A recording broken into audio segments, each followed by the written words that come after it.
ప్రార్థన చేసుకున్నాము. దయగలిగిన ప్రభువా, ప్రేమ కలిగిన తండ్రి, నీకు వందనాలు స్తోత్రాలు చెల్లించుకుంటున్నాం. ప్రభువా, మా దేవా, ఇప్పటి వరకు మమ్మల్ని నుంచి కాపాడి సంరక్షించినందుకు నీకు వందనాలు స్తోత్రాలు. దేవా, మరొక శనివారం సాయంకాలం ఈ ఆరోగ్యకరమైన బైబిల్ బోధన మమ్మల్ని నడిపించినందుకు నీకు వందనాలు స్తోత్రాలు చెల్లించుకుంటున్నాం.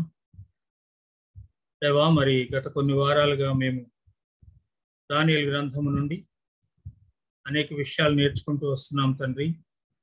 ఈ దినం కూడా ప్రభా మేము కొన్ని విషయాలు ధ్యానిస్తూ ఉంటుండగా మీరు మాతో మాట్లాడమని అడుగుతుంటున్నాము. మీరే మహిమ పొందమని అడుగుతుంటున్నాం తండ్రి. ఈ వాక్య సత్యాలను మేము గ్రహించుటకు సహాయం చేయండి. పరిశుద్ధాత్మదేవ, నీ నడిపింపును మాకు దయచేయమని బ్రతిమలాడుకుంటున్నాము. నీ కృపలో జ్ఞాపకం చేసుకోండి తండ్రి. దేవా, మా ప్రభా, ఈ సమయాన్ని మా కొరకు మీరు ఆశీర్వదించండి. మరి ఇంకా జాయిన్ అవ్వాల్సినటువంటి బిడ్డలను త్వరగా జాయిన్ చేయగలరని మమ్మల్ని మీ చేతికి అప్పగించుకుంటూ ఈ సమయాన్ని మా కొరకు మీరు ఆశీర్వదించమని యేసుక్రీస్తు నామం పేరిట స్తుతించి ప్రార్థించి వేడుకుంటున్నాం తండ్రి. ఆమేన్.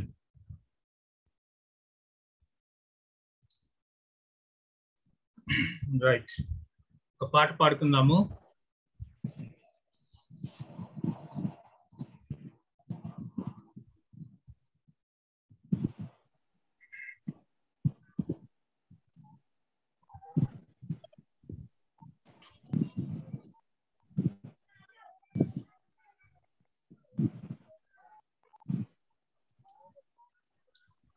నాకై చీల్చబడిన ఓ అనంత నగమా, నీలో దాగెదన్ నిరుధిర ధారలలో, పాపం కడుగుమా, బలమును త్రుంచుమా. నాకై చీల్చబడిన ఓ అనంత నగమా, నీ ఆజ్ఞ మీరి నేను దోషుండనైతి దేవా. చెడిపోయే నాదు పనులు, కన్నీరు ఇంకిపోయే నా దేవా, నా దేవా. నీవేగ నాదు మార్గం, నీ సిలువే నాదు శరణం. పాపం కడుగుమా, బలమును త్రుంచుమా. నాకై చీల్చబడిన ఓ అనంత నగమా, నీలో దాగెదన్ నిరుధిర ధారలలో, పాపం కడుగుమా, బలమును త్రుంచుమా. నాకై చీల్చబడిన ఓ అనంత నగమా, ఏమీయలేని వాడన్ నీ సిలువనాశ్రయింతు. నే దీన దిగంబరుడన్ నీ నీతి నిమ్ము దేవా, నా దేవా, నా దేవా. కలవరము నిండే నాలో, కలుషంబు బాపు దేవా. కనికరము చూపుమా, కృపచేత బ్రోవుమా. నాకై చీల్చబడిన ఓ అనంత నగమా, నీలో దాగెదన్ నిరుధిర ధారలలో, పాపం కడుగుమా, బలమును త్రుంచుమా. నాకై చీల్చబడిన ఓ అనంత నగమా, కడబూరం రోగగానే నేను చూడవేవం పరలోక మహిమ చేరన్ కరుణించి పిలువు దేవా నా దేవా నా దేవా మహిమాసనంబు పైన నిన్ను నేను చూడగానే నీలో దాగెదన్ నీ నీడ చేరెదన్ నాకై చీల్చబడిన ఓ అనంత నగమా నీలో దాగెదన్ నిరుధిరధారలలో పాపం కడుగుమా బలమును త్రుంచుమా నాకై చీల్చబడిన ఓ అనంత నగమా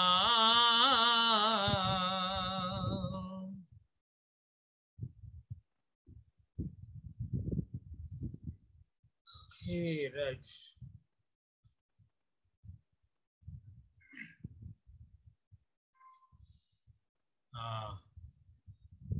ఎవరన్నా పాట పాడతారా?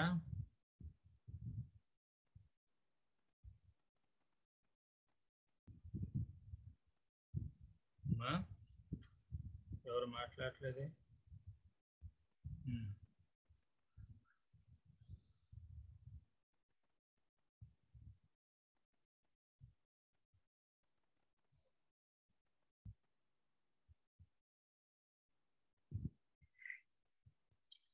ఓకే, మరి వాక్యం చదువుకొని వాక్య ధ్యానంలోకి వెళ్దాము ఉన్నటువంటి వాళ్ళతో కలిసి.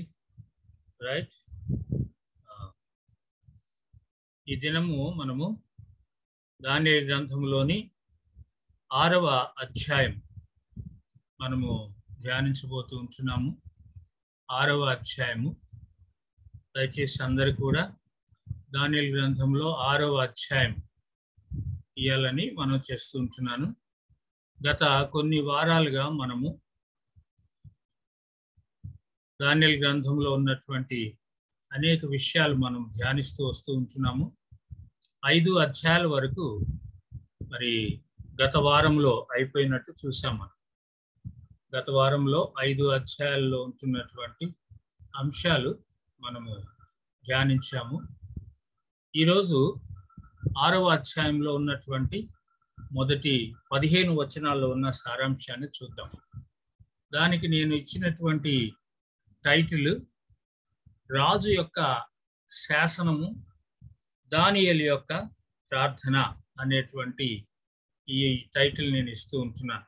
అనగా రాజు దగ్గర నుంచి ఒక శాసనం వచ్చినప్పుడు దానియేలు ఏ విధంగా ఆ శాసనానికి రెస్పాండ్ అయ్యాడు, లేదా దానియేలు యొక్క ప్రార్థన ద్వారా ఏ విధంగా దేవుడు దానియేలుని కాపాడి సంరక్షించాడు. ఆ ప్రార్థన వరకే మనము ఈ దినాన చూద్దాము. మిగిలినటువంటి అంశాలు మరలా నెక్స్ట్ వీక్ చూద్దాం. కాబట్టి గమనించండి, మనము ఈ వాక్య భాగాల్లో ఉంటున్నటువంటి విషయాలను మనం చదువుకుంటూ ధ్యానిస్తూ వెళదాం మనం. ఓకే,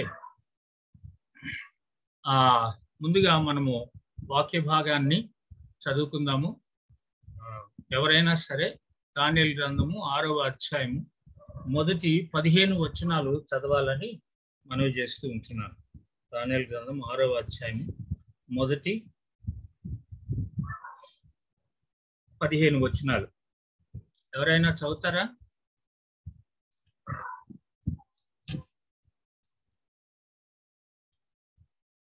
ఎవరైనా చదవాలనుకుంటే మ్యూట్ చేసుకొని చదవండి. మ్యూట్ తీసేసి అన్మ్యూట్ చేసుకొని చదవండి.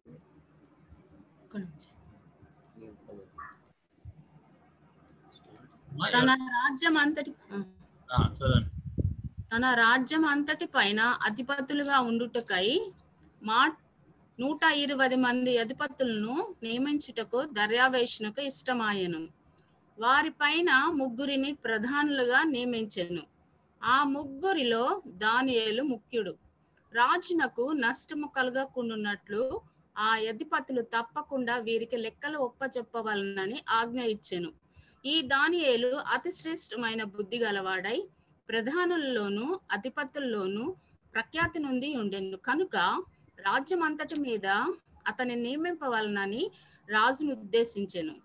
అందుకు ఆ ప్రధానులను అధిపతులను రాజ్యపాలన విషయంలో దానియేలు మీద ఏదైనా ఒక నింద మోపవలనని ఉండి తగిన హేతువు కనిపెట్టుచుండిరి. కానీ దానియేలు నమ్మకస్తుడై ఏ నేరమైనను ఏ తప్పైనను చేయువాడు కాడు కనుక దానియేలులో తప్పైనను లోపమైనను కనుగొనలేకపోయేరి. అందుకు ఆ మనుషులు అతని దేవుని పద్ధతి విషయమందే గాని మరి ఏ విషయం అందును అతనిలో లోపము కనుగొనలేమనుకుండ్రి. కాబట్టి ఆ ప్రధానులను అధిపతులను రాజునొద్దకు సందడిగా కూడి వచ్చి ఇట్లనిరి, రాజుకు దర్యావేషు చిరంజీవివై ఇందువు కాక రాజ్యపు ప్రధానులు సేవాధిపతులు అధిపతులు మంత్రులు సంస్థానాధిపతులు అందరూ కూడి రాజు యొక్క ఖండితమైన చట్టము స్థిరపరిచి దానిని శాసనముగా చాటింపజేయునట్లు యోచన చేసిరి. ఎట్లనగా 30 దినముల వరకు నీ యొద్ద తప్ప మరి ఏ దేవుని యొద్దనైనను మానవుని యొద్దనైనను ఎవడును ఏ మనవియు చేయకూడదు. ఎవడైనను చేసిన ఎడల వాడు సింహముల గుహలో పడద్రోయబడును. రాజా ఈ ప్రకారముగా రాజు శాసనము ఒకటి పుట్టించి మాదీయుల యొక్కయు పారసీకుల యొక్కయు పద్ధతిని అనుసరించి స్థిరమగు శాసనముగా ఉండునట్లు దాని మీద సంతకము చేయమని మనవి చేసిరి. కాగా రాజుకు దర్యావేషు శాసనమును వ్రాయించి సంతకము చేసెను.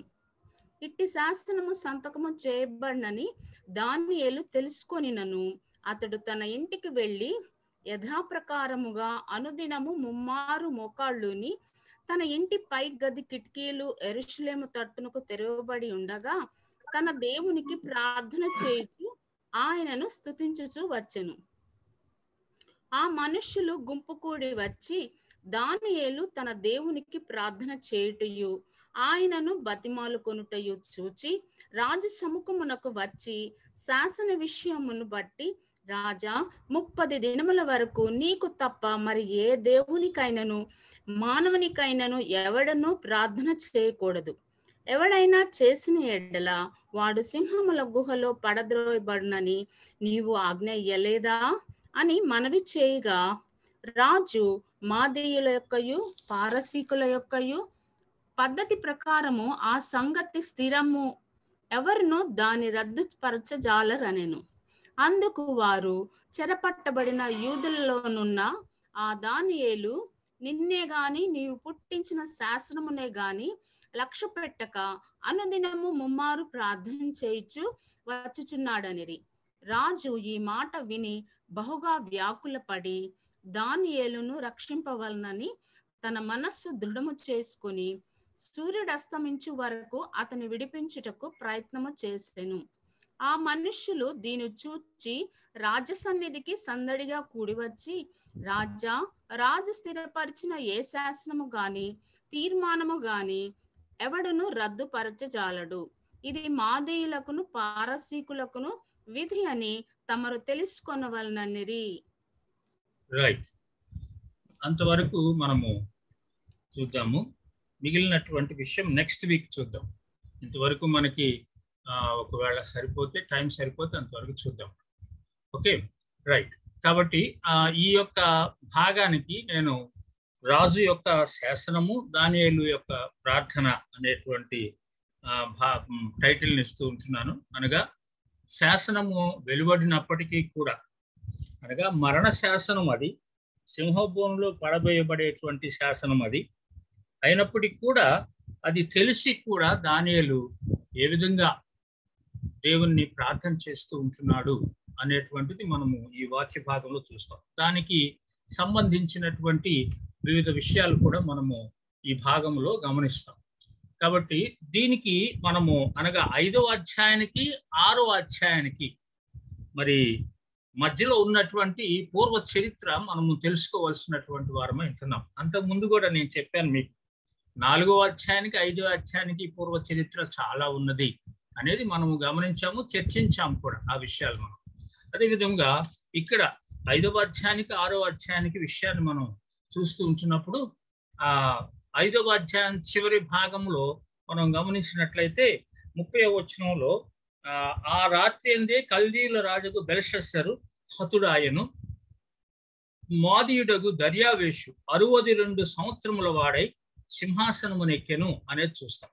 చాలా సింపుల్ గా ఉన్నాయి ఈ మాటలు, కానీ చాలా విషయం జరిగిందనమాట అక్కడ. అనగా ఈ యొక్క దర్యావేషు మీదకి యుద్ధానికి వచ్చినటువంటి మాదీయులు ఆయన్ని జయించి ఆ తర్వాత రాజ్యాన్ని చేజిక్కించుకొని 62 సంవత్సరముల వయసులో ఉంటున్నటువంటి మాదీయుడైనటువంటి దర్యావేషు అనగా మాదీయుడు తర్వాత మనం చూసాం అనగా ఎవరెవరు ఈ యొక్క ప్రాంతాలని ఆక్రమించుకొని ఉంటూ ఉన్నారు అనేటువంటిది. మొదటిగా మనం చూసాము బబులోనియులు, ఆ తర్వాత ఇప్పుడు మనం చూస్తున్నాము మాదీయులు. కాబట్టి ఈ విషయంలో మనము తెలుసుకోవాల్సినటువంటి సత్యాలని, కొన్ని వెనక జరిగినటువంటి విషయాలు, ఆ తర్వాత దీన్ని అర్థం చేసుకోవడానికి ఇంకే విషయాలు మనకు తెలియాలా అనేటువంటి దాని కొరకు నేను కొన్ని మీ ముందుకు తెస్తూ ఉంటున్నాను అనమాట. కాబట్టి 62 సంవత్సరాల వయసులో ఉంటున్నటువంటి దర్యావేషు ఈ యొక్క బబులోని సింహాసనం మీద కూర్చొని ఉంటున్నట్లు మనం చూస్తాం. అంటే వాళ్ళు ఇంతకు ముందు ఉన్నటువంటి బబులోనీయులను జయించి వాళ్ళు సింహాసనం ఎక్కినట్టు గమనిస్తాం.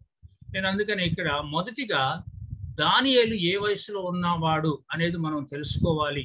అంటే అప్పటికి దర్యావేషు సింహాసనం ఎక్కే సమయానికి దానియేలు ఏ వయసులో ఉన్నవాడు అనేది తెలుసుకోవాలని అంటే దానియేలు చెరపట్టబడినటువంటి సంవత్సరాన్ని గుర్తు చేసుకోవాలి మనం. అనగా నెబుకద్నెజరు మొట్టమొదటిగా యూదా దేశం మీదకి యుద్ధానికి వెళ్ళినప్పుడు అక్కడ ఏ సంవత్సరంలో వెళ్ళాడంటే 605వ సంవత్సరం, క్రీస్తుకు పూర్వము 605వ సంవత్సరంలో వెళ్ళాడు. అప్పుడు మొదటి దండయాత్రలో ఆయన అనేక మంది యవనస్తులను చెర తీసుకొని వచ్చాడు అనేటువంటిది మనం చెప్పుకున్నాం మొదట్లోనే. అప్పుడు దానియేలు తీసుకొని రాబడ్డాడు. బహుశా అప్పుడు దానియేలుకు ఉన్నటువంటి వయసు ఎంత ఉండొచ్చు అని అంటే యవనస్తులను తీసుకొని వచ్చాడు అనేది కూడా మనం గమనించాము. అప్పుడు వాళ్ళు కూడా మరి రాజవంశానికి చెందినటువంటి వారు, బాగా జ్ఞానమును తత్వజ్ఞానమును తెలిసినటువంటి వారు అనేటువంటిది మనం చదివాం మొదట్లోనే. కాబట్టి ఆ వయసులో అనగా మంచి వయసులో ఉంటున్నటువంటి యవనస్తుల్ని తీసుకొని వచ్చాడు. దాదాపు 15-16 సంవత్సరాలు ఉండవచ్చు ఆ వయసులో ఉన్నటువంటి దానియేలు మొదటిగా బబులోను దేశానికి చెరగొని తీసుకొని రాబడ్డాడు. అయితే ఇప్పుడు 6వ అధ్యాయంలో జరిగినటువంటి ఈ సంఘటనలు మనం చూస్తున్నట్లయితే ఇవి క్రీస్తుకు పూర్వం 539వ సంవత్సరంలో జరిగినటువంటి సంఘటనలు. అనగా ఈ యొక్క దర్యావేషు ఎప్పుడు అతను ఈ యొక్క అధికారంలోనికి వచ్చాడు అనేది మనం చూసినట్లయితే 539వ సంవత్సరం. అనగా ఇక్కడ మనం చూస్తుంటున్నప్పుడు బహుశా అప్పుడు దానియేలుకి 16 సంవత్సరాలు అయితే ఇప్పుడు దానియేలుకి 82 సంవత్సరాల వయస్సు ఉండవచ్చు అని చెప్పి అనుకుంటున్నాం అనమాట. అంటే ఇంత 82 సంవత్సరాల వయసు వాడు ఆ టైంలో దానియేలు. కొంతమంది ఏమంటారంటే ఇంకొద్దిగా కలిపి దానికి అంటే ఇంకా బహుశా 92 సంవత్సరాలని కూడా కొంతమంది లెక్క వేస్తారు. కానీ ఏది ఏమైనప్పటికీ కూడా వయసులో పెద్దవాడుగా ఉన్నాడు అనేటువంటిది అర్థమవుతుంది అనమాట మనకి. ఇప్పుడు మరి దాన్ని బట్టి మనం చూస్తున్నప్పుడు ఈ దర్యావేషు ఎవరు? మరి ఈ దర్యావేషుని గురించి మనం తెలుసుకోవాల్సినటువంటి విషయాలు ఏంటి అని అంటే మనకి ఇవ్వబడినటువంటి సమాచారం ప్రకారం మనం తెలుసుకుంటుంది ఏంటంటే ఇతను మరి 62 సంవత్సరాల వయసులో ఈ యొక్క బబులోను సామ్రాజ్యానికి రాజుగా ఉన్నాడు. అనగా అంతకు ముందు ఉంటున్నటువంటి మరి రాజుని ఓడించి ఆయన ఈ విధంగా వచ్చాడు అనేటువంటిది మనం తెలుసుకుంటూ ఉంటున్నాం. అయితే 5వ అధ్యాయం 31వ వచనంలో మనం గమనిస్తూ ఉంటున్నప్పుడు చూడండి, 5వ అధ్యాయం 31వ వచనంలో ఇప్పుడు మనం చదువుకున్న భాగంలో చూస్తున్నట్టే ఈ యొక్క బబులోన్ని పరిపాలించడానికి వచ్చినటువంటి రాజుల్లో ఒకడు అనేది మనం అర్థం చేసుకుంటున్నాం అనమాట. కాబట్టి అది కూడా 539వ సంవత్సరంలో జరుగుతున్నట్టు. నేను ఇదివరకు ఈ యొక్క బొమ్మను కూడా మీకు చూపిస్తూ వివరించాను మొదటి దినాల్లో. కాబట్టి ఇక్కడ మనం చూస్తూ ఉంటున్నప్పుడు నెబుకద్నెజరుకు వచ్చినటువంటి కళ విషయంలో మొట్టమొదట ఒక పెద్ద మరి స్టాచ్యూను తను చూస్తూ ఉంటున్నట్లు దాంట్లో ఏ విషయాలు ఉంటున్నవి, ఎలా అది చేయబడి ఉంటున్నది అనేది దానియేలు దాని యొక్క అర్థాన్ని తెలియజేసినట్టు కూడా మనం గమనించాం అన్నమాట. కాబట్టి ఇప్పుడు మొదట శిరస్సు వరకు ఉంటున్నటువంటి ఆ బంగారపు శిరస్సు వరకు ఉంటున్నటువంటి రాజ్యము కంప్లీట్ గా నాశనం అయిపోయింది ఈ విగ్రహంలో. మొదటిగా చెప్తాడు దానియేలు దాని అర్థము అంతా కూడా, నీ రాజ్యము నీ చేతుల నుంచి వెళ్ళిపోతూ ఉంటున్నది అనేటువంటిది. ఆ తర్వాత దర్యావేష్ కూడా దాంట్లో నుంచి మరి ఆ దర్యావేష్ టైంలో కూడా ఆ రాజ్యం కంప్లీట్ గా నాశనం అయిపోయింది అనేది మనం గుర్తిస్తూ ఉంటున్నాం అన్నమాట. సో ఆ తర్వాత ఉన్నటువంటి విషయాన్ని మనం గమనిస్తున్నప్పుడు వెండితో నిండినటువంటి భాగం అన్నమాట. ఆ విగ్రహంలో అనగా ఆ స్టాచ్యూలో వెండితో నిండినటువంటి భాగం, అది ఎవరికి సూచనగా ఉంటున్నది అని అంటే మాదీయులకును పారసీకులకును సూచనగా ఉంటున్నది అనమాట. అంటే పర్షియా, పారసీకులు అని అంటే తెలుగులో మనం ఆ విధంగా చదువుతున్నాం, పర్షియా రాజ్యానికి సంబంధించినటువంటి వారు, మాదీయ రాజ్యానికి చెందినటువంటి వారు. ఈ రెండు కలిసి అనగా మాదీయులు పారసీకులు ఈ రెండు కలిసి బబులోన్ని అనగా బెల్షజర్ని ఓడించినట్టు మనకు చరిత్రలు చెప్తున్నటువంటి విషయం అన్నమాట. సో ఓడించిన తర్వాత వీళ్ళిద్దరూ ఒక ఒప్పందానికి వచ్చారు, మాదీయులు పారసీకులు. ఏ విధంగా అని అంటే కొంతకాలం మీరు పరిపాలించాలి, కొంతకాలం మేము పరిపాలిస్తాము అనేటువంటి ఒప్పందం అన్నమాట. మొదట మాదీయుల పాలన జరుగుతుంటున్నట్లు చూస్తున్నాం. మాదీయుల పాలన, ఈ యొక్క దర్యావేష్, ఇందాక దర్యావేష్ ఎవరు అనేటువంటి ఒక ప్రశ్న వేసుకున్నాం. ఆ దర్యావేష్ విషయంలో మనం చూస్తూ ఉంటున్నట్లయితే దర్యావేషును గుబారు అని కూడా అన్నట్లు కొన్ని సందర్భాల్లో కొన్ని పుస్తకాల్లో వ్రాయబడి ఉంటున్నట్లు గమనిస్తూ ఉంటున్నాం అనమాట. అంతేకాదు కోరెషు అనేటువంటి పదాన్ని కూడా ఉపయోగించారు. వాస్తవానికి కోరెషు మరి పారసీకుల పాలనలో కనిపిస్తాడు మనకి, అనగా పర్షియన్లు పరిపాలించేటప్పుడు, మాదీయుల తర్వాత పర్షియన్లు పరిపాలించేటువంటి టైంలో కోరెష్ అనేటువంటి అతని గురించి మనం చదువుతాం. కొంతమంది ఏమని అంటారంటే దర్యావేషు అనేటువంటిది వాస్తవానికి అతని పేరు కాదు, అది ఒక టైటిల్ మాత్రమే అని అంటారు. అనగా చరిత్ర పుస్తకాల్లో మనం చూస్తూ ఉంటున్నప్పుడు ఆ దినాల్లో దొరికినటువంటి చరిత్ర పుస్తకాలను బట్టి మనకు అర్థమవుతున్నటువంటి విషయాలు అనమాట. బైబిల్లో మనకి దర్యావేషు అని పిలువబడినట్టు చూస్తాం. అనగా ఇప్పుడు ఐగుప్తు దేశాన్ని పరిపాలిస్తున్నటువంటి ఆ రాజులను మనం ఫరో అని అంటాం అనమాట. ఫరో 1, ఫరో 2 ఆయన పేరు పెట్టి చెప్తా ఉంటుంటారు అనమాట. అయితే అదే విధంగా ఈ దర్యావేషును కూడా ఆ విధంగా టైటిల్ అయ్యుండొచ్చు అని అంటారు. బహుశా ఒక టైటిల్ కావచ్చు అని రాశాను, అందుకనే అంటే మీకు అవగాహనగా ఉండటం కొరకు అనమాట. గమనించండి. కాబట్టి ఈ విషయంలో ఇంకా దర్యావేషుని గురించి మనం కొన్ని విషయాలు చూద్దాం. అంటే మనము ఏ విధంగా ఈ యొక్క రాజ్యము అధికారంలోనికి వచ్చింది, అతని గురించి ఏమనుకుంటున్నారు అనేటువంటి విషయాలు మనం గమనిస్తూ ఉంటున్నాం అనమాట. దయచేసి అర్థం చేసుకోవటానికి ప్రయత్నం చేయండి. ఇక్కడ మనం చూస్తూ ఉంటున్నట్లయితే మొదటి వచనం నుండి కొన్ని విషయాలు మనము కూలంకషంగా తెలుసుకోవటానికి ప్రయత్నం చేద్దాం. మరి మొదటి వచనం చూస్తూ ఉంటున్నప్పుడు తన రాజ్యం అంతటి పైన అధిపతులుగా ఉండుటకై 120 మంది అధిపతులను నియమించుటకు దర్యావేషునకు ఇష్టమాయను అనేది చూస్తున్నాం. రాజ్యం అంతటి పైన అధిపతులుగా ఉండుటకై 120 మంది అధిపతులను నియమించుటకు దర్యావేషునకు ఇష్టమాయను. ఎప్పుడైతే దర్యావేషు అధికారంలోనికి వచ్చాడో తన రాజ్యాన్ని అంతటిని కూడా మరి సరిచేయటానికి ఇష్టపడుతూ ఉంటున్నట్లు గమనిస్తాము. ఆయన వచ్చి తన ఆస్థానాలు అప్పటికి 120 ఆస్థానాలు ఉంటున్నాయి అన్నమాట. ఈ 120 ఆస్థానాలు 120 మంది అధిపతుల్ని నియమించడానికి ఇష్టపడ్డాడు. ఎందుకంటే సరైన రీతిగా పరిపాలన జరగాలి అనేటువంటి మనం ఇదివరకే చెప్పుకున్నాం. ఈ యొక్క బబులోను సామ్రాజ్యము చాలా విస్తీర్ణమైనటువంటి సామ్రాజ్యం, చాలా విస్తరించి ఉన్నటువంటి సామ్రాజ్యము అనేది చెప్పుకున్నాం. ఆ దినాల్లో ప్రపంచ అధినేతలుగా ఉంటున్నారు అనేది కూడా మనం జ్ఞాపకం చేసుకున్నాం. కాబట్టి ఈ 120 ఆస్థానాలు ఎక్కడెక్కడ ఉన్నవి అనేది మనం చూస్తే దాదాపు మన యొక్క భారతదేశం కూడా దాంట్లో కలిసి ఉన్నది అనేది చరిత్ర చెప్తున్నటువంటి విషయం అన్నమాట. సో దాన్ని బట్టి మనకు అర్థమవుతుంది ఏంటంటే ఈ 120 ఆస్థానాలకు దర్యావేషు 120 మంది అధిపతుల్ని పెట్టడానికి ఇష్టపడ్డాడు. మనము ఎస్తేరు గ్రంథంలో కూడా చదువుతాం అన్నమాట. ఎస్తేరు గ్రంథంలో రాజైనటువంటి అహష్వేరోషు ఆయన 127 సంస్థానములు అని రాసినట్టు మనం చూస్తాం అక్కడ ఆ గ్రంథంలో మనం చదివేటప్పుడు. దానిలో భారతదేశము కూడా ఉన్నది అనేటువంటిది మనం చదువుతూ ఉంటాం అన్నమాట. భారతదేశం కూడా 127 సంస్థానంలో ఒకటిగా ఉన్నది అని ఎస్తేరు గ్రంథంలో మనం చదువుతాం. ఈ ఎస్తేరు గ్రంథం కూడా మనం చూసినట్లయితే ఇప్పుడు ఈ బబులోను సామ్రాజ్యం, కోరెష్ పరిపాలన ఇవన్నీ అయిన తర్వాత అహష్వేరోషు పరిపాలన ఇవన్నీ వేరే ప్రాంతాల్లో జరుగుతూ ఉంటున్నాయి అన్నమాట. అనగా ఈ బబులోను సామ్రాజ్యము అంతా ఒక చోట ఉన్నటువంటిది కాదు, విస్తరించి ఉన్నది. కాబట్టి ఎస్తేరు ఉన్నటువంటి ఆ యొక్క అహష్వేరోషు పరిపాలిస్తున్నటువంటి ఆ సామ్రాజ్యము వేరే ప్రాంతంలో ఉన్నటువంటిది. అది మనము డిఫరెంట్ విషయాల్లో మనం నేర్చుకుంటూ ఉంటాం. నేను గుర్తు చేస్తున్నాను మీకు ఆ విషయాన్ని. కాబట్టి ఈ 120 అనే మాత్రం కాదు, 127 సంస్థానాలు కూడా ఉండవచ్చు అనేటువంటిది. అందుకనే మనం చరిత్రను ఒకసారి మనం ఇతరులు రాసినటువంటి బుక్స్ ని మనం చదువుతూ ఉంటున్నట్లయితే మనకు అర్థమవుతుంది ఏంటంటే ఈ భారతదేశమును కొంతమంది ఏమన్నారు అని అంటే,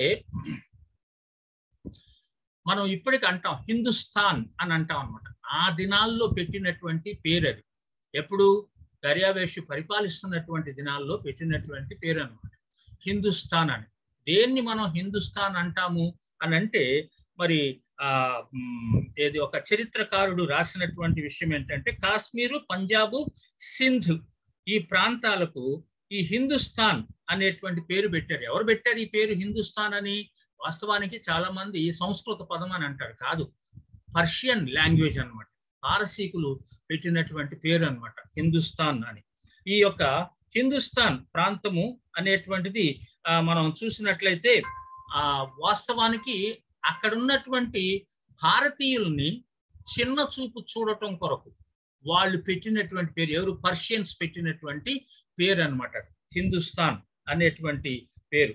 కాబట్టి అంటే కొన్ని విషయాలు మనకి చరిత్రలో ఉన్నటువంటి విషయాలు అర్థం చేసుకోవటం కొరకు నేను మీకు జ్ఞాపకం చేస్తూ ఉంటున్నాను. కాబట్టి దర్యావేషు పరిపాలిస్తున్నటువంటి ఆ టైంలో 120 అధిపతులను ఆయన నియమించినట్టు మనం చూస్తాం. వారిపైన ముగ్గురిని ప్రధానులుగా నియమించాడు అనమాట. అనగా ఈ 120 మంది మీద 3 వ్యక్తులని ప్రధానమైనటువంటి వ్యక్తులుగా మన భాషలో చెప్పుకోవాలనంటే 3 మంత్రులను నియమించాడు అని అనుకోవచ్చు అన్నమాట, వారందరినీ చూడటం కొరకు. తర్వాత ఆ 3లో దానియేలు ముఖ్యుడు అనేది చూస్తున్నాం. దట్ ఇట్ మీన్స్ దానియేలుని ప్రధాన మంత్రిని చేశాడు అని మన భాషలో మనకు అర్థమయ్యే రీతిలో చెప్పుకోవచ్చు. దాన్ని బట్టి మనకు అర్థమవుతుంది ఏంటంటే, బబులోను సామ్రాజ్యానికి దానియేలు ఒక చెరకి తీసుకొని రాబడిన, ఒక ఖైదీగా తీసుకొని రాబడినటువంటి వ్యక్తిని దేవుడు అంచెలంచెలుగా అభివృద్ధి పరిచి హెచ్చించి శత్రు దేశానికి ప్రధానిని చేశాడు అనేది మనం గుర్తించవచ్చు. దానికి కారణం ఏంటి? మనం ఇదివరకు చెప్పుకుంటున్న రీతిగానే ఈ దినం కూడా దానియేలు జీవితంలో కొన్ని ప్రాముఖ్యమైన విషయాలు మనం చూడొచ్చు. కాబట్టి దానియేలు వారందరి మీద ప్రధానమైనటువంటి వ్యక్తి, ప్రధానమంత్రి అని చెప్పుకోవచ్చు. రాజునకు నష్టము కలుగకుండానట్లు ఆ అధిపతులు తప్పకుండా వీరికి లెక్కలు అప్పజెప్పవాలని ఆజ్ఞ ఇచ్చారు. రాజునకు నష్టం కలగకుండా అని ఈ మాట ఎందుకు ఉపయోగించారు అని అంటే, ఆ దినాల్లో రాజుకి సరైనటువంటి ఈ యొక్క సుంకం, కప్పం అని అంటాం, అవి కట్టకుండా వాళ్ళు వాడేసుకుంటున్నారు అనేటువంటి ఆ వినికిడి ఉందన్నమాట. అందుకనే రాజు ఏం చేశాడనంటే, ఇవన్నీ ఏమి జరగకుండా ఉండటం కొరకు 120 మంది అధిపతులను పెట్టి వాళ్ళ మీద మళ్ళీ 3 పెట్టి వాళ్ళందరి పైన దానియేలుని పెట్టినట్టు చూస్తాము. అంటే ఇవన్నీ కూడా అధిపతులు తప్పకుండా వీరికి లెక్కలు అప్పజెప్పవాలనని ఆజ్ఞ ఇచ్చెను. అంటే 120 మంది అధిపతులేమో 3కి అప్పజెప్పాల లెక్కలు, ఆ 3 దానియేలుకి అప్పజెప్పాల లెక్కలు.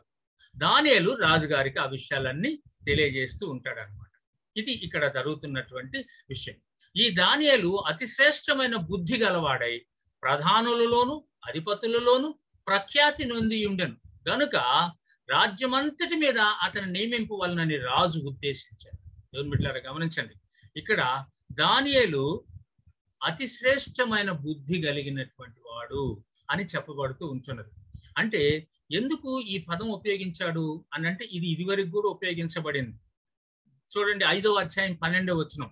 5వ అధ్యాయం 12వ వచనంలో దానియేలు అతి శ్రేష్టమైనటువంటి బుద్ధి కలిగిన వాడని అక్కడ కూడా చెప్పబడినట్టు చూస్తున్నాం మనం. చూడండి దయచేసి చదువుతారా? దానియేలు 5:12.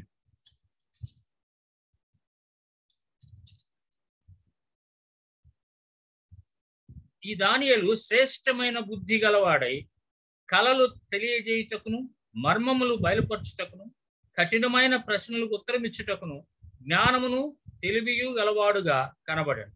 గనుక ఆ రాజు అతనికి బెల్తషాజరు అను పేరు పెట్టాడు. ఈ దానియేలును పిలువనంపుము, అతడు దీని భావము నీకు తెలియజెప్పును. కాబట్టి ఈ విషయాన్ని మనం చూస్తూ ఉంటున్నాం అన్నమాట. అనగా దానియేలు అతి శ్రేష్టమైనటువంటి బుద్ధి కలిగిన వాడు అనేది మనం చూస్తూ ఉంటున్నప్పుడు, ఎక్కడ ఉన్నాడు దానియేలు, ఎలా పేరు ప్రఖ్యాతులు గాంచినాడు దానియేలు, వీటన్నిటికి కూడా ప్రాముఖ్యమైనటువంటి విషయం ఏంటంటే దైవ భయము కలిగినటువంటి వాడు. ఈ శ్రేష్టమైనటువంటి బుద్ధి ఎలా వచ్చింది? దేవునికి తన జీవితంలో ప్రధాన స్థానాన్ని ఇచ్చినటువంటి వాడు. మనం మొదటి అధ్యాయంలోనే చూసాం. మరలా నేను జ్ఞాపకం చేస్తున్నాను దానియేలు యొక్క క్యారెక్టర్. మొదటి అధ్యాయంలో మనం చూసినప్పుడు ఆయన అపవిత్రుడు కాకుండునట్లు నిర్ణయం తీసుకున్నాడు. శత్రుదేశంలో ఉండి విగ్రహార్పితమైనటువంటి ఆ అర్పణలు అర్పించినటువంటి వాటిని నేను తినకూడదు అనేది నిర్ణయం తీసుకున్నప్పుడు దేవుడు దానియేలుని హెచ్చించి అందరిలో తెలియగలిగినటువంటి వాడుగా ఉంచాడు. అంతేకాదు ప్రత్యేకమైనటువంటి ఆ కృపను దేవుడు ఆయనకు ఇచ్చాడు. కలల భావమును చెప్పేటువంటి జ్ఞానాన్ని ఇచ్చాడు. ఇవన్నీ మనం చూస్తూ ఉంటున్నప్పుడు ఈ యొక్క దర్యావేషు టైం వరకు కూడా దానియేలుని రాజులు గుర్తించే రీతిగా చేశాడు దేవుడు. అంతకుముందు చూసాం మనం, బెల్షస్సరు కూడా గుర్తించాడు దానియేలుని. ఎందుకంటే ఆ యొక్క మరి రాణి చెప్పినటువంటి దానిని బట్టి బెల్షస్సరు కూడా దానియేలుని పిలిపించి మరి తన యొక్క విషయాలు తెలుసుకోవటం కొరకు ఆయన పిలిపించినట్టు చూస్తున్నాం అన్నమాట. అంటే ఇవన్నీ ఎందుకు జ్ఞాపకం చేస్తానంటే, దానియేలు అతి శ్రేష్టమైన బుద్ధి గలవాడు అని అంటే తన యొక్క సొంత జ్ఞానం కాదు. ఎందుకంటే దానియేలు ఒప్పుకున్నాడు, నెబుకద్నెజర్ టైంలోనూ ఒప్పుకున్నాడు, అయ్యా నాకేదో జ్ఞానం ఉందని కాదు, నీకు తెలియజేయటానికి దేవుడు ఈ విషయాలను నాకు బయలుపరిచాడు అని చెప్పాడు అనమాట. కాబట్టి ఇక్కడ మనం గమనిస్తున్నాం ఏంటంటే, యథార్థత నమ్మకత్వము ఉన్నది దానియేలులో. యథార్థత నమ్మకత్వం ఉన్నది, ఉన్నట్టుగా జీవించేటువంటి వాడు, యథార్థంగా ప్రవర్తించేటువంటి వాడు, నమ్మకత్వం ఉన్నది ఆయన జీవితంలో. దేవుని బిడ్డలారా, మనం ఎక్కడైనా సరే ఏ పనైనా చేసేటువంటి వారముగా ఉండవచ్చు. దేవుడు మనకు అప్పగించినటువంటి డిఫరెంట్ జాబ్స్ లో మనం ఉండి ఉండవచ్చు. దానియేలులాగా దేవుడు ఎక్కడో మనల్ని, అనగా మన అధిపతులు అన్యులైనటువంటి వారుగా ఉండి ఉండవచ్చు. కానీ మనము ఆ నమ్మకత్వంగా ఉంటున్నామా? యథార్థత జీవితం కలిగి ఉంటున్నామా? యథార్థమైన జీవితం ఉన్నదా నీకు? అనగా మనము ఉన్నది ఉన్నట్టుగా జీవిస్తున్నామా, లేకపోతే మోసపూరితమైన జీవితంలో ఉంటున్నామా? లేదా రాజులు మారుతున్నారు కాబట్టి ఎవరికి తగినట్టుగా వారికి నేను పనిచేస్తే బాగుంటది అనే రీతిగా ఉంటున్నాము? కాదు. దానియేలు జీవితంలో మనం చూస్తున్నాం, యథార్థతను చూస్తున్నాం, మనం నమ్మకత్వాన్ని చూస్తున్నాం. అన్ని విషయాలలో నమ్మకమైనటువంటి వారుగా ఉండాలి. దేవుడు మనకు అప్పగించినటువంటి ఆ పని, చాలా మంది ఏమనుకుంటారనంటే, మనల్ని గవర్నమెంట్ ఉద్యోగాల్లో ఉంచాడంటే ఇది మన ఫుల్ టైం కాదు అని అనుకుంటారు. కానీ మనల్ని ఎక్కడైనా సరే, ప్రైవేట్ ఉద్యోగమైనా గవర్నమెంట్ ఉద్యోగమైనా లేదా సంఘ పరిచర్య అయినా కాపరత్వం అయినా మరి ఏదైనా సరే, దేవుడు మనల్ని అక్కడ ఫుల్ టైం జాబ్ లో ఉంచాడు అనేది గుర్తుపెట్టుకోవాలి. కేవలం బైబిల్ పట్టుకొని ప్రసంగాలు చేసేవాడే ఫుల్ టైం అని కాదు. దేవుడు మనల్ని గవర్నమెంట్ జాబ్స్ లో ఉంచాడు. ఆ గవర్నమెంట్ జాబ్ లో మనం ఫుల్ టైం దేవుని కొరకు పనిచేసేటువంటి వారంగా ఉండాలి అనేది నేర్చుకుంటున్నాం. దానియేలు అలా పనిచేశాడు. రాజులు మారినా కానీ వయస్సు పెరుగుతున్నా కానీ తన నమ్మకత్వంలో తేడా రాలేదు. అందుకనే దేవుడు దానియేలును అంతగా హెచ్చించుకుంటూ వచ్చాడు. దేవుని బిడ్డలారా గమనించండి, మన జీవితం ఎలా ఉందో ఒక్కసారి మనలను మనం పరిశీలించుకుందాం.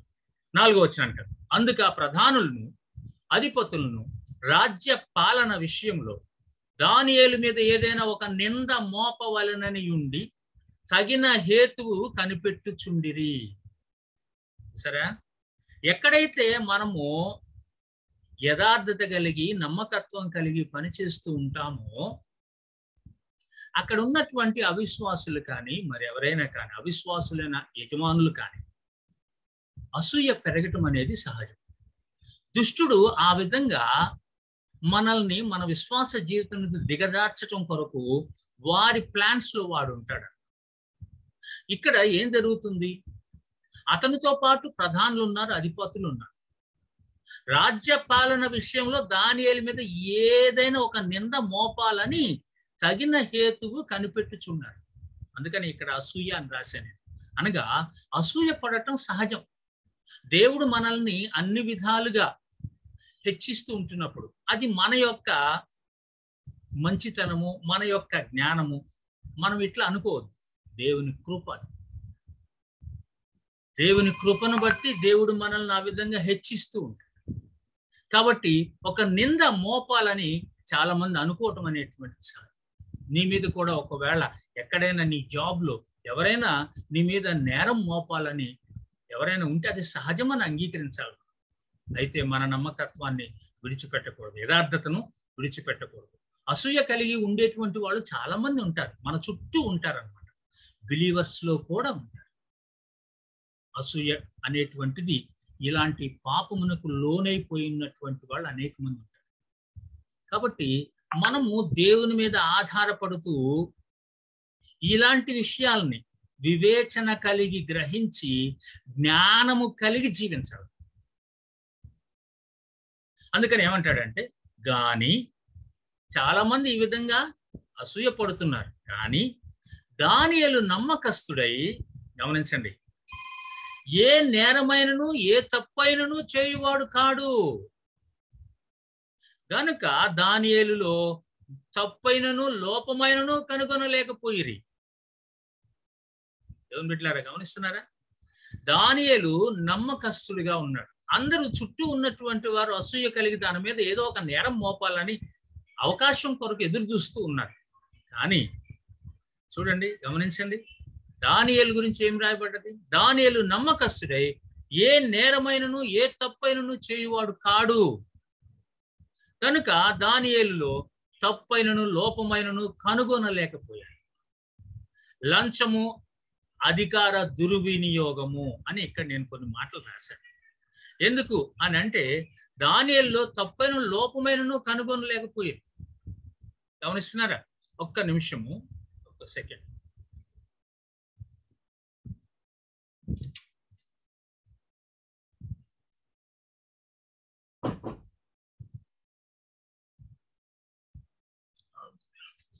రైట్.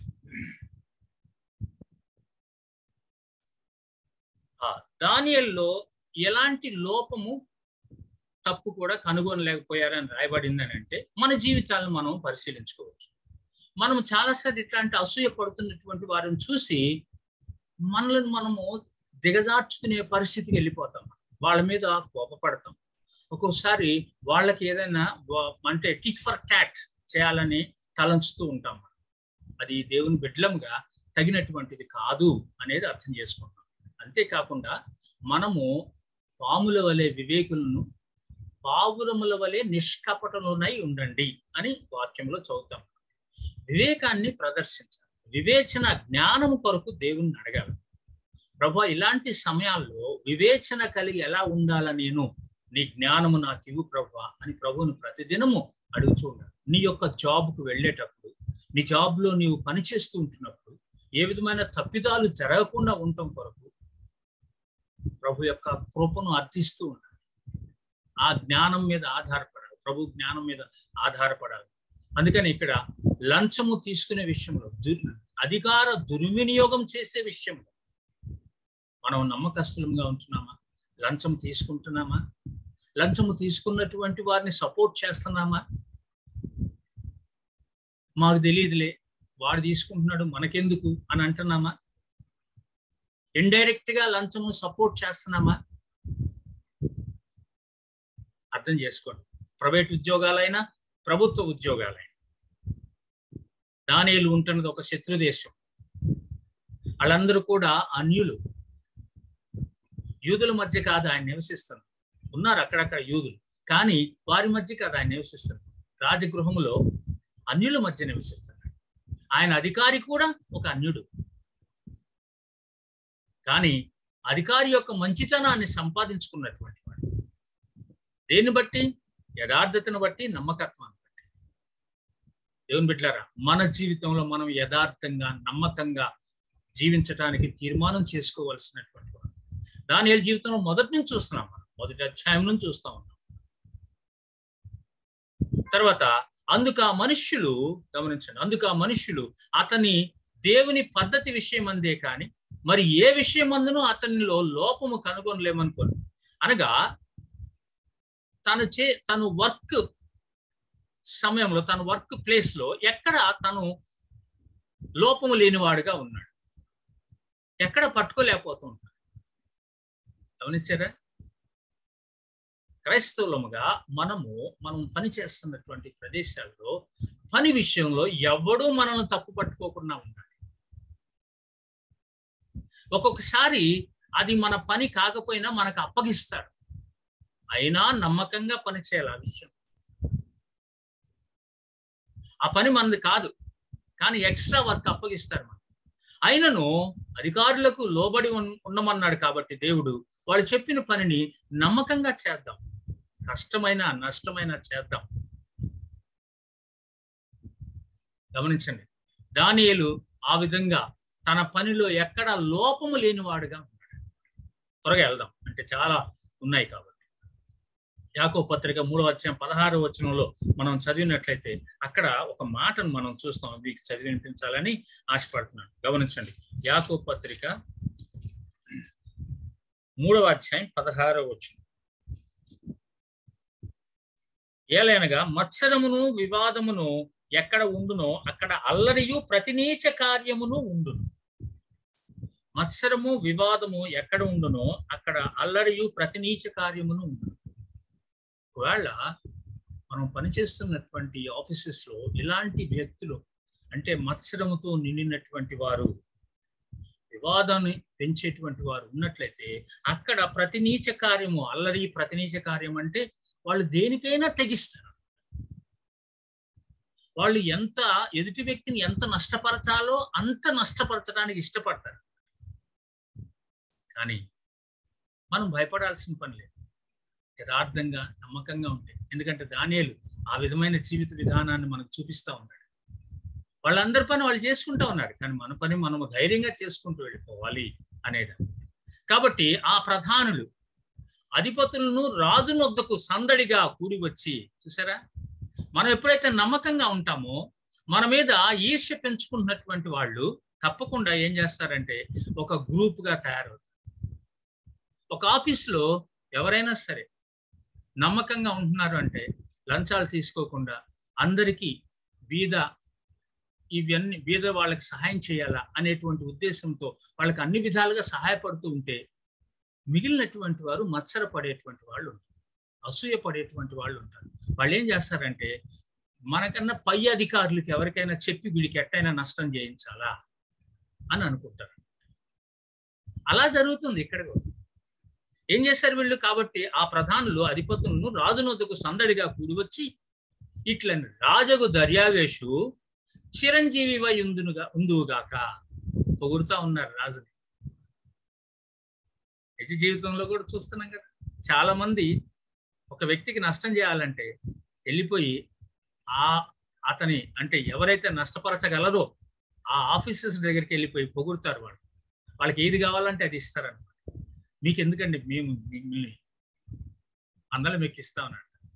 అందుకనే చిరంజీవి అవుగాక. మామూలుగా రాజుల్ని సంబోధించే విధానమే ఇది ఆ దినాల్లో. ఆ విధంగా కాబట్టి వీళ్ళందరూ కలిసి వచ్చి అతన్ని ఆ విధంగా అడుగుతూ ఉంటున్నారు అనమాట. ఏమని అడుగుతున్నారు చూడండి. ఇక్కడ మనం గమనించినట్లయితే 7వ వచనం, రాజ్యపు ప్రధానులు, సేనాధిపతులు, అధిపతులు, మంత్రులు, సంస్థానాధిపతులు అందరూ కూడి రాజు ఒక ఖండితమైన చట్టము స్థిరపరిచి దాన్ని శాసనముగా చాటించు చేయనట్లు యోచన చేసిరి. ఎందుకని? వాస్తవానికి దానియేలుని ఏ విషయంలో తప్పు పట్టుకోలేకపోతున్నాడు, పని విషయంలో. అలా ఎందుకు జరిగి ఉండొచ్చు అని అంటే, దానియేలు వాళ్ళు రాస్తున్న తప్పుడు లెక్కలు పట్టుకొని, మీ తప్పు లెక్కలు రాస్తున్నారు, సరిచేయండి, లేకపోతే మీకు శిక్ష పడుద్ది, ఇలాంటివన్నీ చెప్తూ ఉండవచ్చు. ఎందుకంటే ఆయనే లెక్కలు చూడాల్సిన వాడు కదా, రాజుగారు ఆ పని అప్పగించాడు కదా. చీఫ్ ఆడిటర్ అనొచ్చు అన్నమాట. ఈ చీఫ్ ఆడిటర్ అందరినీ తప్పు పట్టుకుంటున్నాడు కాబట్టి వాళ్ళు సహించలేకపోయారు. అందరు కలిసి కూడి వచ్చి రాజుగారికి చెప్పడానికి ప్రయత్నం చేశారు. ఏమని? ఈ పని విషయంలో చెప్తే కుదరదు, ఎందుకంటే నమ్మకంగా ఉంటున్నాడు ఆయన, యథార్థంగా ఉంటున్నాడు. మరి ఏ విషయంలో మనం చేయాలి? అయితే మనందరం కలిసి ఏదో ఒక రీతిగా ఒక ఖండితమైన చట్టాన్ని తీసుకొని రావాలి. అది అందరికీ ఆ చట్టం వర్తింపు చేసిన ముందు దానియేలు నష్టపోవాలి దాని వలన అనేది వాళ్ళ ఉద్దేశం ఏంటి. అందుకనే ఏం చేస్తున్నా, ఎట్లనగా 30 దినముల వరకు నీ యొద్ద తప్ప మరి ఏ దేవుని యొద్ద నేను మానవుని యొద్ద నేను ఎవడను ఏ మనవియు చేయకూడదు. దేవుని విషయంలో తప్ప దానియేలుని ఎక్కడా తప్పు పట్టుకోలేకపోతున్నారనేది ఇంతకుముందు చదివాము. కాబట్టి ఏం చేస్తున్నారు వీళ్ళు? ఇదిగో ఒక నెల రోజులు, ఒక 30 దినాల వరకు నీ యొద్ద మాత్రమే వాళ్ళు మనవి చేయాలి, ఏదైనా కానీ. అంటే నీకు మాత్రమే చెప్పుకోవాలి, ఏ దేవునికి చెప్పుకోవటానికి లేదు. అదే కాకుండా ఇంకా ఏ మానవునికి కూడా చెప్పుకోవద్దు. ఎవరైనా కానీ, మన దేశంలో ఉన్న వాళ్ళు ఎవరైనా కానీ ఏదైనా అవసరం వస్తే రాజా నీ దగ్గరికి వచ్చి చెప్పుకోవాలి. ఇలాంటి శాసనం ఒకటి తీసుకొని రావాలని ప్రయత్నం చేస్తాం. ఏ మనవియు చేయకూడదు. ఎవడైనా నువ్వు చేసిన ఎట్లా వాడు సింహముల గుహలో పడద్రోయబడును. రాజా ఈ ప్రకారముగా రాజు శాసనం ఒకటి పుట్టించి, గమనించండి, అనగా మాదీయుల యొక్క పారసీకుల యొక్క పద్ధతిని అనుసరించి స్థిరమగు శాసనముగా ఉండునట్లు దాని మీద సంతకము చేయమని మనవి చేసింది. కాబట్టి రాజా ఇలాంటి శాసనం ఒకటి, అనగా 30 దినాల వరకు ఎవరిని అడగకూడదు. వీళ్ళు ఏ దేవునిని కూడా అడగకూడదు. ఏ అవసరము నిమిత్తం నిన్ను మాత్రమే అడగాలి వాళ్ళు. ఒకవేళ ఎవడైనా అలా అడగకపోతే సింహాల గుహలో వాళ్ళు పడద్రోయబడాలి. ఇది శాసనముగా మీరు చేయాలి. ఇది మాదీయుల యొక్క పారసీకుల యొక్క అంటే మనం ఇందాక చెప్పుకున్నాం, ఈ రెండు మిళితమైనటువంటి ఈ రెండు రాజ్యాలు, వీళ్ళు ఒకళ్ళు పరిపాలిస్తున్నారు, ఇంకొకళ్ళు ఉన్నారనమాట పరిపాలన కింద ఉన్నటువంటి వాళ్ళు. పద్ధతి అనుసరించి స్థిరముకు శాసనముగా ఉన్నట్లు దాని మీద సంతకం చేయం. అంటే వాళ్ళ పద్ధతులు అనుసరించి ఒకవేళ ఎవరైనా ఆ శాసనాన్ని ఉల్లంఘిస్తే తప్పకుండా వారికి మరణశిక్ష విధించాల్సిన అవసరం ఉంటుంది. ఇక్కడ ఏం చేశారు? సింహాల బోన్లో పడవేయాలి అని చెప్పుకున్నారు. కాగా రాజగు దర్యావేషు శాసనము రాయించి సంతకము చేయించెను. అయిపోయింది, వాళ్ళు అనుకున్నది నెరవేర్చబడి. 10వ వచనం, ఇట్టి శాసనము సంతకము చేయబడినని దానియేలు తెలుసుకొని నన్ను, అసలు విషయానికి వస్తున్నాం ఇప్పుడు మనం. శాసనం ఏంటి? రాజుగారి దగ్గర మాత్రమే మనవి చేయాలి. ఏదన్నా అవసరం వస్తే, ఏ విషయం వచ్చినా కానీ ఎవరిని అడగకూడదు, వాళ్ళు ఎవరి దగ్గర చెప్పుకోకూడదు, దేవుని దగ్గర కూడా చెప్పుకోవద్దు, వాళ్ళ సొంత దేవుని దగ్గర కూడా చెప్పుకోవద్దు, దేవతల దగ్గర కూడా చెప్పుకోవద్దు. వీడిని దేవుణ్ణి చేసేసారన్నమాట రాజుని. గమనిస్తున్నారా? కాబట్టి రాజు చాలా కుశాలు పడిపోయాడు. నేనే ఇప్పుడు ఎవడైనా సరే చెప్పుకోవాలంటే దేవుడు కాదు, నేనే దేవుణ్ణి అనే స్థితికి తీసుకొని వచ్చారు వాళ్ళు. ఈ విషయం తెలిసింది దానియేలుకి. అప్పుడు దానియేలు ఏం చేయాలి? వాస్తవానికి రాజుగారి దగ్గరికి వెళ్ళి, ఏమి రాజా ఇలాంటి శాసనం తీసుకొని వచ్చారు? ఎందుకంటే అధిపతులందరిలో పెద్దోడు కదా, అధిపతులందరిలో అధికారి కదా, అడగాల్సింది. దానియేలు అట్లా అడగట్లేదు. దేవుని బిడ్డలారా గమనించండి, మనము చాలాసార్లు న్యాయస్థానాలని ఆశ్రయిస్తూ ఉంటాం. హైకోర్టుకి వెళ్తాం, లేదా ముందు లోకల్ కోర్టుకి వెళ్తాం, అక్కడ జరగకపోతే హైకోర్టుకి వెళ్తాం, హైకోర్టు జరగకపోతే సుప్రీంకోర్టు అని అంటాం. ఇక్కడ ఏం జరుగుతుంది? దానియేలు వెళ్ళాలి. దానియేలు ఏం చేస్తున్నాడో చూడండి. దేవుని బిడ్డలారా గమనించండి. మన జీవితంలో కూడా చాలా సార్లు మనము దేవుని మీద ఆధారపడకుండా మన స్వంత జ్ఞానముతో అనేక విషయాల్లో మనము ఇరుక్కొని పోయి కొట్టుమిట్టాడుతూ ఉంటాం, బయటికి రాలేము. గమనిస్తున్నారా? ఇక్కడ దానియేలు తెలుసుకొని నన్ను తెలిసింది ఆ విషయం, సింహాల బోన్లో పడేస్తారు, ఆయన దగ్గరే మనవి చేసుకోవాలి అనేది. తన ఇంటికి వెళ్ళి యథాప్రకారము, ఈ మాట అర్థం చేసుకోండి, యథాప్రకారం అంటే ప్రతిరోజు అన్నమాట. యథాప్రకారం ప్రతిరోజు కూడా దానియేలు ఏ విధంగా చేస్తూ ఉంటున్నాడో అదే విధముగా దానియేలు దేవుని సన్నిధికి వెళ్తాడు. అనుదినము ముమ్మారు మోకాళ్ళు దేవుని సన్నిధిలో ప్రతిదినము వాళ్ళు 3 సార్లు మోకాళ్ళుని ప్రార్థన చేస్తారు. అనగా యూదుల్లో ఉంటున్నటువంటి ఒక కట్టడ. మూడు సార్లు వాళ్ళు ప్రార్థన చేయాలి అనేది.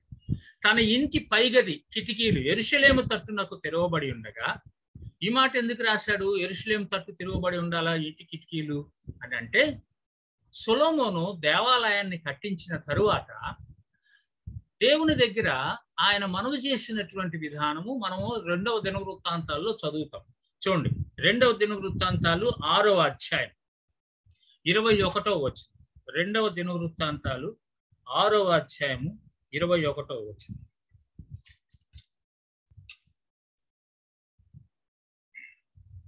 చూస్తున్నారా? నీ సేవకుడును నీ జనులైన ఇశ్రాయేలీయులను ఈ స్థలము తట్టు తిరిగి చేయబో ప్రార్థనలను నీవు ఆలకించు. ఆకాశముననున్న నీ నివాస స్థలమందు ఆలకించు. ఆలకించినప్పుడు క్షమించు. గమనించారా ఏమంటున్నాడు ఇక్కడ? ఇక్కడ చదివాం మనం. ఈ స్థలము తట్టు తిరిగి చేయబోవు ప్రార్థన, ఈ స్థలము తట్టు తిరిగి చేయబోవు ప్రార్థన. అందుకనే యెరూషలేము తట్టు తిరిగి ప్రార్థన చేస్తూ ఉంటారు యూదులు. సొలొమోను ఆ విధంగా ప్రార్థన చేశాడు. అనగా దేవాలయం తట్టు తిరిగి ప్రార్థన చేస్తే దేవుడు ఆలకిస్తాడు అనేటువంటిది అప్పుడు ఉన్నటువంటి నమ్మకం అన్నమాట. ఇప్పుడు కాదు, అప్పుడున్నటువంటి నమ్మకం. ఇప్పుడు దేవాలయములు ప్రాధాన్యత లేదు. ఎందుకంటే దేవుడే దిగి వచ్చి ఈ లోకములో జీవించి ఆయన పరిశుద్ధాత్మగా మనలో నివసిస్తూ ఉంటున్నాడు. మనమే ఆయన ఆలయముగా ఉండాలని ఆయన కోరుకున్నాడు. కాబట్టి ఇప్పుడు దేవాలయములు లేవు. ఆ దినాల్లో వాళ్ళు యూదులు దేవాలయము తట్టు తిరిగి ప్రార్థన చేస్తూ ఉంటున్నారు. అది వాళ్ళ యొక్క అలవాటు. సొలొమోను అందుకనే ఆ విధంగా నీ యొక్క బిడ్డలు దేవాలయం ఈ తట్టు తిరిగి ప్రార్థన చేసినప్పుడు ఆలకించాయి అంటాడు. అందుకనే దానియేలు కూడా ఆ తట్టు తిరిగి యెరూషలేము తట్టు తిరిగి ఆ కిటికీలు తెరవబడి ఉండగా, అనగా యెరూషలేము ఎటువైపు ఉంటుందో అటువైపు తిరిగి ప్రార్థన చేయటం. ఎక్కడున్నాడు? బబులోనులో ఉన్నాడు. యెరూషలేము ఎక్కడున్నది? వాళ్ళకి వీళ్ళకి ఎంత దూరం ఉన్నది? ఎంత దూరం ఉన్నది వాళ్ళకి వీళ్ళకి? చాలా దూరం, కొన్ని వేల మైళ్ళ దూరం ఉన్నది. అయినా కానీ అటు తిరుగుతున్నాడు. గమనించండి, యూదుల్లో ఉంటున్నటువంటి ఆ కట్టడ అంతా తన దేవునికి ప్రార్థన చేయొచ్చు, ఆయనను స్తుతించుతూ వచ్చాడు. దేవుని బిడ్డలారా, కష్టము రావటము మానవ జీవితంలో సహజము.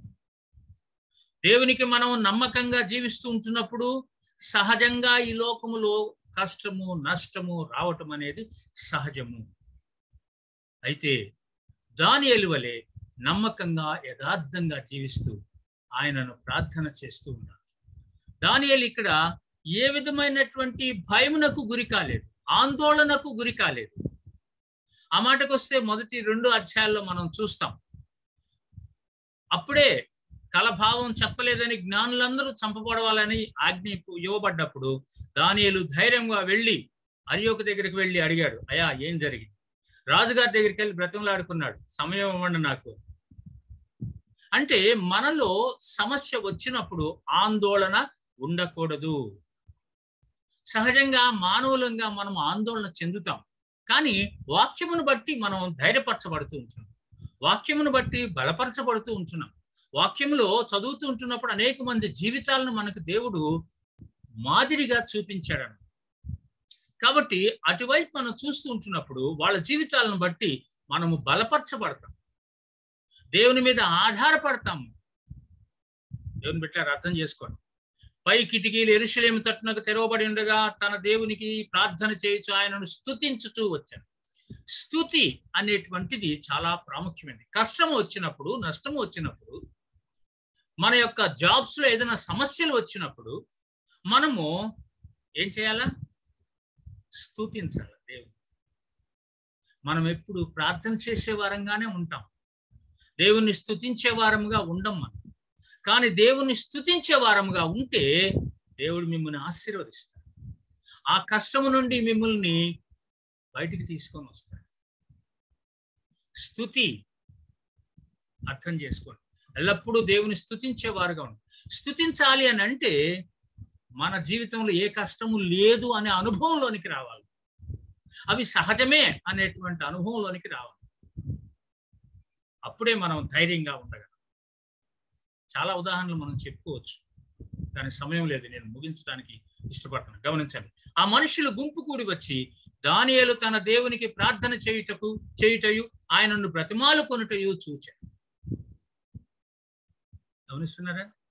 ఆ మనుషులు గుంపు కూడి వచ్చి అనగా మన మీద ఎవరైనా నేరారోపణ చేయాలనుకున్న వాళ్ళు, మనల్ని కష్ట నష్టాలకు గురి చేయాలనుకునేటువంటి వారు కనిపెడుతూ ఉన్నారు. అక్కడ చూసాం మనం దానియేలుని కనిపెట్టినట్టు. వీళ్ళు అందరూ కూడా దానియేలు ఇంటికే వచ్చారు. గుంపు కూడి వచ్చి దానియేలు ఏం చేస్తున్నాడో చూశారు. ఏం చేస్తున్నాడు?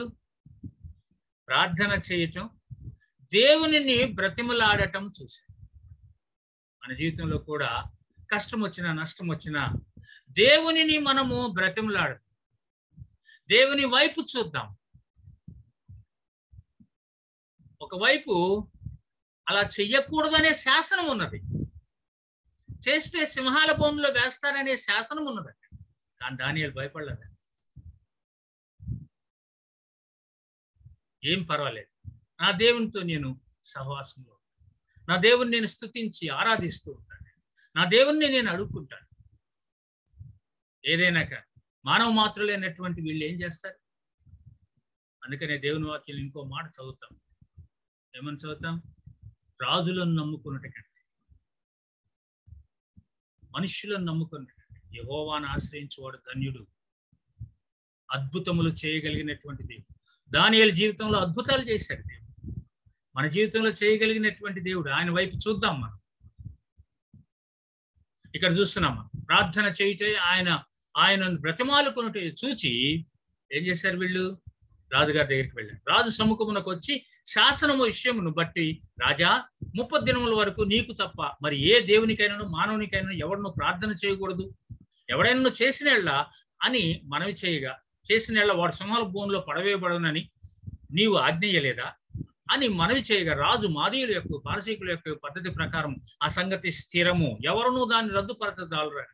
అవును, రాజుగారి దగ్గర నుంచి వచ్చినటువంటి శాసనము అది చాలా స్థిరమైనటువంటి.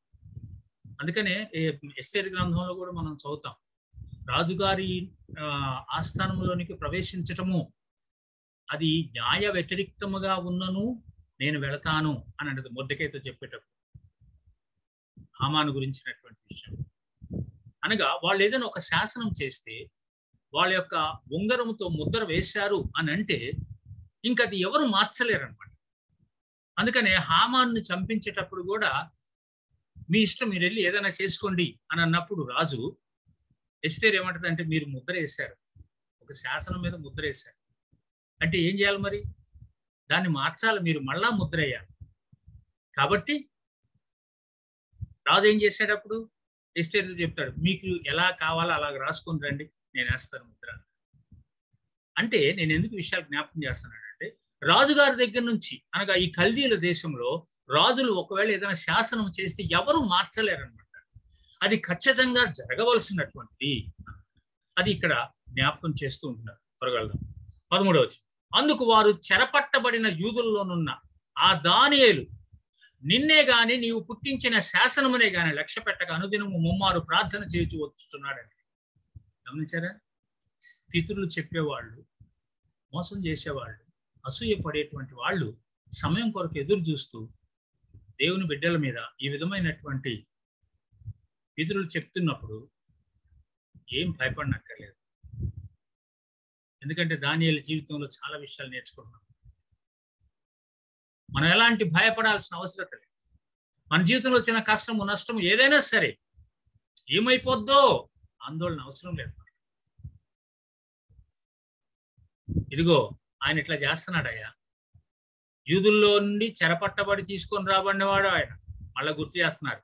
ఇంతకు ముందు ఏది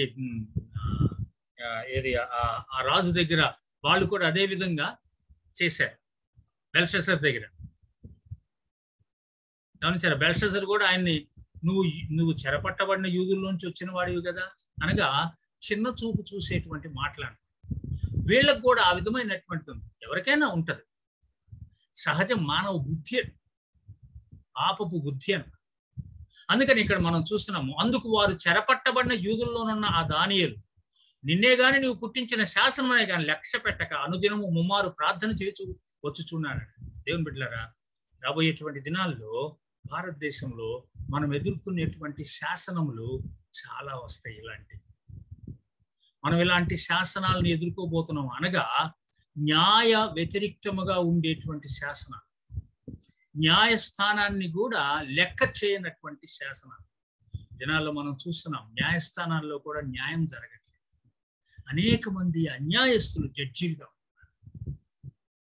అయితే ఎవరిని నమ్మాలి మనం? న్యాయస్థానాలు కాదు, దేవునిని. దేవుని మీద మాత్రమే నీ యొక్క నమ్మకం ఉంచు. దేవుని బిడ్డలారా గమనించండి. రాబోయే దినాల్లో చాలా భయంకరమైన గడ్డు దినాలు మనం భారతదేశంలో చూడబోతున్నాం. అప్పుడు మనము విశ్వాసమును కాపాడుకుంటూ నిలబడేటందుకు సిద్ధపడుతూ ఉన్నాం. రాజు ఈ మాట విని బహుగా వ్యాకులు పడి, దానియేలుని ఎంతో ప్రేమించాడు ఈ రాజు, అన్యుడైనటువంటి రాజు. ఆయనను శాసనం అన్నది. అందుకనే వ్యాకుల పడి అనే మనం చూస్తాం. దానియేలును రక్షింపవలనని తన మనసు దృఢము చేసుకొని, రక్షించాలని మనసులో దృఢం చేసుకున్నాడు. కానీ శాసనం ఉంది. సూర్యుడు అస్తమించే వరకు అతన్ని విడిపించడానికి ప్రయత్నం చేశాడు. ఎంత ప్రయత్నం చేశాడో చూసండి. కానీ శాసనం వచ్చిన తర్వాత ఎవరిని విడిపించలేని పరిస్థితి. ఒక చట్టం అయిన తర్వాత ఆ చట్టమును మార్చాలంటే ఇంకొక చట్టం రావాలి దాని మీద వ్యతిరేకంగా. అదే ఇక్కడ జరుగుతూ ఉంది. రాజు విడిపించాలనుకున్నాడు, కానీ దానియేలు రాజు యొక్క మనస్సును కూడా దోచుకునేటువంటి వాడుగా ఉన్నాడు. అనగా ఎంత మంచివాడు దానియేలు. మనం ఎలా ఉంటున్నాం? అన్యులైనటువంటి అధికారులు, దుష్టులైనటువంటి అధికారుల దగ్గర మనం ఎలా ఉంటున్నాం? వారి మంచి మనస్సు అనగా మన మంచితనాన్ని బట్టి వారి మనస్సు మారే రీతిగా ఉంటున్నామా? దానియేలు అలా ఉన్నాడు. ఆ మనుష్యులు దీన్ని చూచి రాజ సన్నిధికి సందడిగా కూడి వచ్చి, అనగా రాజుగారి వెండి ఏదో విడిపించాలనుకుంటున్నాడు కాబట్టి రాజుగారికి అసలు శాసనం గుర్తు చేయాలి. మర్చిపోయాడేమో ఆయన. రాజు స్థిరపరిచిన ఈ శాసనము గాని తీర్మానము గాని ఎవడనూ రద్దుపరచజాలడు. గుర్తు చేస్తున్నాడు మళ్ళా రాజుకి. ఒకవేళ నువ్వేమో మర్చిపోయావేమో, ఇది మాదీయులకును పారసీకులకును విధి తమరు తెలుసుకొనవలనని రాజుగారికే ఈ అధికారులు చెప్తూ ఉంటున్నారు. దేవుని బిడ్డలారా గమనించారా? ఇలాంటి శాసనములు వచ్చినా కానీ, అనగా నిన్ను దేవుని దగ్గరికి తీసుకొని నువ్వు దేవుని దగ్గరికి వెళ్ళి మొరపెట్టడానికి వీలు లేదు అనే శాసనం భారతదేశంలో రాబోతూ ఉంటున్నవి. ఇది వరకు వచ్చినది. మొదటి దినాల్లో ఆది సంఘములో ఇలాంటి శాసనములు కూడా చూస్తాం. అయినను దేవుని కొరకు నిలబడ్డారు. అనేక మంది ప్రాణాలు అర్పించారు. మన యొక్క భారతదేశంలో ఇంకా ప్రపంచంలో అనేక ప్రాంతాలలో ఇలాంటి పరిస్థితులు ఎదుర్కోబోతుంటున్నారు క్రైస్తవులు. నీ విశ్వాసం ఎలా ఉంటుంది? నువ్వు దేవుని కొరకు నిలబడటానికి సిద్ధంగా ఉన్నావా? దానియేలుని జ్ఞాపకం చేసుకో. ప్రార్థన చేసుకుందాం. చిన్న ప్రార్థన చేసుకుని ముగించుకుందాం. గమనిస్తూ ఉంటున్నారా? ప్రార్థన చేసుకుందాం. దయచేసి తల నుంచి కళ్ళు మూసుకో. దయగల ప్రభువా, ప్రేమ కలిగిన తండ్రి, నీకు వందనాలు, స్తోత్రాలు. ఈ రాత్రి సమయంలో దానియేలు గ్రంథం 6వ అధ్యాయంలో మొదటి 15 వచనాల ద్వారా అనేక విషయాలు మీరు మాకు నేర్పించారు. నీకు స్తోత్రం దేవా. మా ప్రభువా, దానియేలు వలె ధైర్యంగా నీ కొరకు మేము నిలబడటానికి, నీ కొరకు మేము జీవించటానికి నీ కృప మాకు దయచేయమని, మంచి ప్రార్థనా జీవితాన్ని, నీ మీద ఆధారపడి జీవించే జీవితాన్ని మాకు దయచేయమని, నీ కృపలో జ్ఞాపకం చేసుకోమని యేసుక్రీస్తు నామం పేరట అడిగి వేడుకుంటున్నాం తండ్రి. Amen. Thank you all of you.